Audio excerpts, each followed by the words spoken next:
بسم الله الرحمن الرحيم تبارك الذي بيده الملك وهو على كل شيء قدير الذي خلق الموت والحياة ليبلوكم أيكم أحسن عملا وهو العزيز الغفور الذي خلق 7 سماوات طباقا ما ترى في خلق الرحمن من تفاوت فارجع البصر هل ترى من فطور ثم ارجع البصر كرتين ينقلب إليك البصر خاسئا وهو حسير ولقد زينا السماء الدنيا بمصابيح وجعلناها رجوما للشياطين وأعتدنا لهم عذاب السعير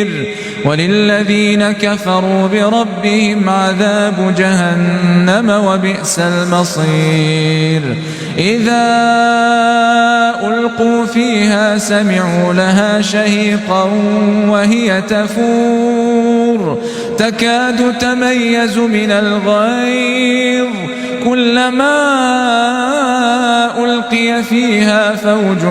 سألهم خزنتها ألم يأتكم نذير قالوا بلى قد جاءنا نذير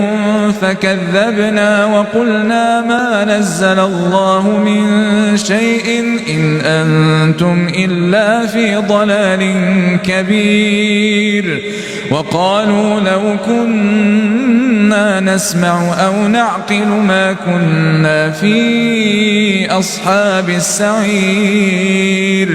فاعترفوا بذنبهم فسحقا لأصحاب السعير